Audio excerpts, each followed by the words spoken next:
Sir एक प्रश्न और है, मैं एक अनुमति दें कि एनपीटी से पूछने के बाद मैं आपसे वापस एक प्रश्न पूछूं।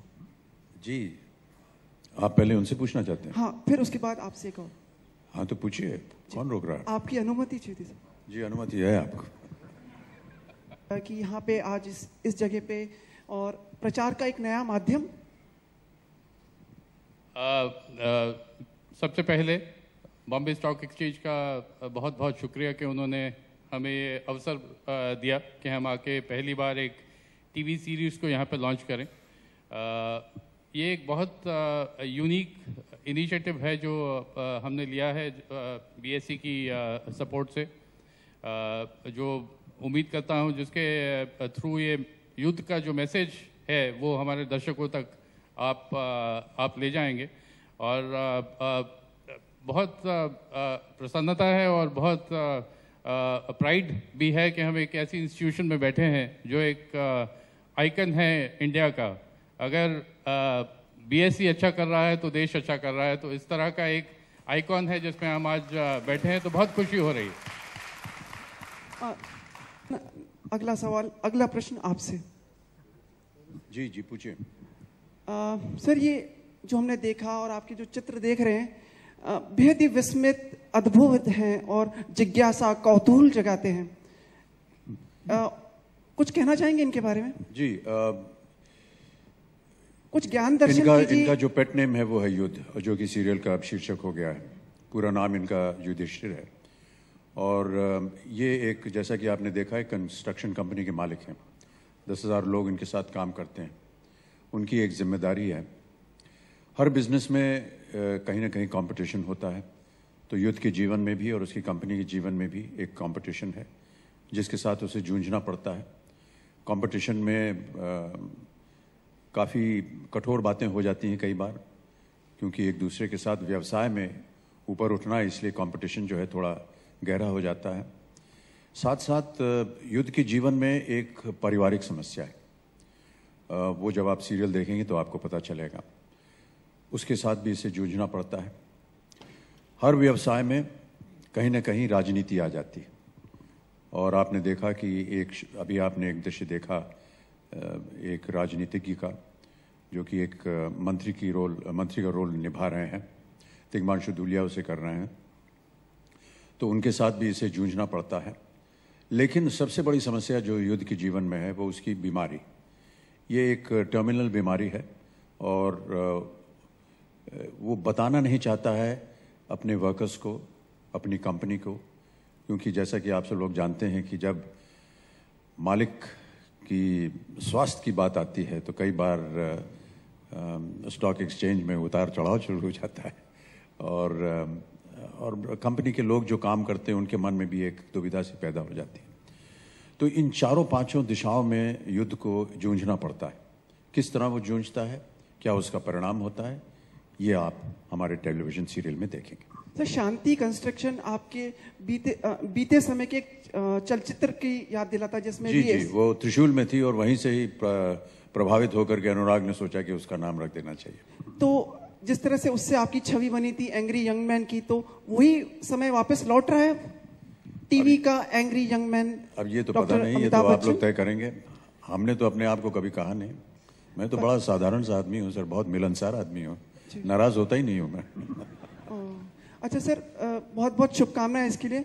ये जिस तरह से ऐतिहासिक आज का दिन है, ये धारावाहिक भी ऐतिहासिक रहे, ऐसी बहुत बहुत शुभकामनाएं। आपकी शुभकामनाएं रहेंगी तो ऐतिहासिक हो ही जाएगा। अमित जी, रवि बोल रहा हूँ एबीपी न्यूज़ से। सर आप जब छोटे पर्दे पर आए थे केबीसी के जरिए, तो आपने छोटे पर्दे को एक नया आयाम दिया था। तो आपको क्या लगता है युद्ध सीरियल के जरिए जो फिक्शन है आपका पहला, आप एक टेलीविजन को एक नया आयाम देंगे? क्योंकि इसका कॉन्सेप्ट बहुत अलग है। और दूसरा सवाल ये कि कॉन्सेप्ट इतना अलग है, क्या आपके मन में किसी तरह की आशंका थी कि मैं ये करूं नहीं करूं? कितने एंग्शियस थे आप? आपके मन में क्या चल रहा था जब इस तरह का सीरियल आपने साइन किया और प्रोड्यूस किया? मैं ऐसा मानता हूं कि हर क्रिएटिव डिसीजन में कहीं ना कहीं तो हमारे मन के अंदर चिंता रहती है, एक एंग्जाइटी रहती है, एक एप्रीहेंशन रहता है कि पता नहीं जो हम करने जा रहे हैं वो सही होगा कि नहीं। लेकिन अगर उस डर के मारे हम लोग चुपचाप बैठे रहें तो वही गलत हो जाता है।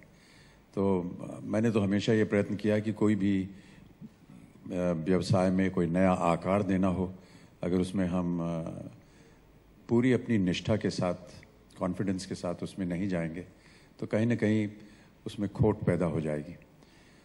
और इसी इरादे से हमने एक ये नया एक यंत्र कह लीजिए, हमने इसका शुरुआत की है।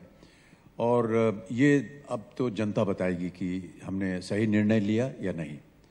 प्रत्येक विषय में जनता जो है वो जनार्दन होती है, चाहे वो राजनीति हो, चाहे वो फिल्में हो, चाहे वो टेलीविज़न हो। जनता बताती है कि उनको सही लगा या नहीं लगा। अगर उन्हें अच्छा लगेगा तो हम बहुत खुश होंगे, अगर नहीं अच्छा लगेगा तो हम दोबारा प्रयत्न करेंगे। सर एक छोटा सा सवाल और, क्या आप, हमने सुना है कि आप पर्सनली चाहते थे कि अनुराग कश्यप, सुजीत सरकार और रिबू दास इस प्रोजेक्ट को ओवरलुक करें, क्योंकि आपकी पर्सनल चॉइस थी कि वो इन्वॉल्व हो इसमें, क्या कहेंगे इसके बारे में? सबसे पहले हमारी मुलाकात एंडी मॉल से हुई, एंडी मॉल जो कि प्रोडक्शन हाउस है। और उसके बाद ये मेरा निर्णय था कि हम अनुराग से बात करें, क्योंकि मुझे लगा कि अनुराग सही होंगे इसके लिए। अनुराग भी बहुत, उनको बहुत खुशी हुई क्योंकि वो स्वयं कुछ करना चाह रहे थे टेलीविज़न में। और उसके बाद जितनी भी टीम सेटअप हुई, रिबू दास गुप्ता की, और जितनी क्रिएटिव टीम तय हुई वो अनुराग ने की। अनुराग ने कहा मैं एक क्रिएटिव डायरेक्टर के रूप में काम करूंगा, और एक डायरेक्टर चाहिए मुझे जो सेट पे जाए, क्योंकि वो व्यस्त रहते हैं। और इस दौरान मैंने सुजीत सरकार से बात की और उनसे आग्रह किया कि वो एक कंसल्टेंट के रूप में आए। और मैं उन दोनों को बहुत बहुत धन्यवाद देता हूं कि अपना कीमती समय, और दोनों बहुत ही व्यस्त निर्देशक हैं और उनका अलग भी काम रहता है, उन्होंने अपना पूरा सहयोग हमारे साथ दिया, इसके लिए मैं उन्हें धन्यवाद देता हूँ। Sir Runa from news nation, very good morning. Here sir, सामने देखिएगा। ओके, मैं आ गया। या सॉरी।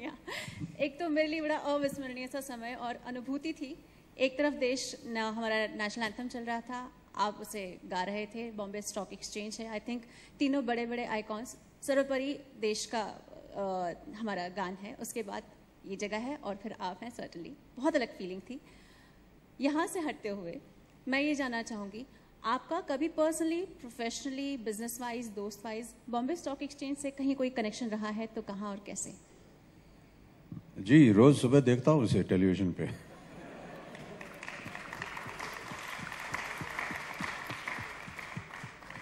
और यहाँ की जितनी भी समाचार है वो आप ही के द्वारा पत्रों में, टेलीविज़न पे उसको बहुत प्राथमिकता मिलती है। जब एक तरह से स्टॉक एक्सचेंज जो है वो देश के हाल को दर्शाता है, ये एक दर्पण है। जब स्टॉक एक्सचेंज अच्छा जाता है तो हम लोग सब खुश होते हैं, हमको लगता है देश तरक्की कर रहा है। और तो ये एक बहुत ही महत्वपूर्ण जगह है, और हमारा इनके साथ, इनको देखना, इनके साथ जुड़े रहना, ये मैं ऐसा समझता हूँ अब हर भारतीय का एक तरह से एक कर्तव्य बन गया है, क्योंकि वो दर्शाता है कि देश किस तरफ जा रहा है। और जिस तरह से आजकल हम देख रहे हैं अपने स्टॉक एक्सचेंज में, उसको जिस तरह से बढ़ोतरी हो रही है, ऐसा लग रहा है कि देश आगे बढ़ रहा है। Mister Bachchan, Hari here from live India news. आपके रियल लाइफ और रियल लाइफ की जो तजुर्बा है, उस नज़रिए से अगर आपसे हम ये जानना चाहें कि एक कामयाब जो बिजनेसमैन है उसको अपने जो पर्सनल और प्रोफेशनल युद्ध में जीतने के लिए ऐसी कौन सी चीज जरूरी है उसके लाइफ में होना? सबसे पहले तो उसे अपने आप में कॉन्फिडेंस होना चाहिए कि वो जो करने जा रहा है वो सही है या नहीं। फिर किन लोगों के साथ वो अपने आप को जोड़ता है, उनकी अपनी योग्यता, उनकी अपनी निष्ठा, उनका अपना सच, ट्रस्ट, और फिर जो व्यवसाय है उसको किस तरह से आगे बढ़ाना। उतार चढ़ाव प्रत्येक इंसान के जीवन में आते हैं, और मैं ऐसा मानता हूं कि ये बहुत आवश्यक हो गया है। अगर हर चीज़ जो है वो सही हो रही हो तो फिर तो हमारा उद्धार हो गया, हम फिर ऊपर जाएं, यहाँ क्या कर रहे हैं। लेकिन जब गिरावट आती है, जब फेलियर होता है, चीज़ें कामयाबी हासिल नहीं होती है, तो वो हमारे लिए एक बहुत बड़ी एजुकेशन होती है, एक शिक्षा होती है, क्योंकि हमें पता चलता है कि हमने कहाँ गलतियाँ की और उस गलती को कैसे सुधारा जाए। जब तक हम गलती नहीं करेंगे हमें पता नहीं चलेगा कि हम में सुधारने की क्षमता है या नहीं है, और ये बहुत आवश्यक होता है व्यवसाय में।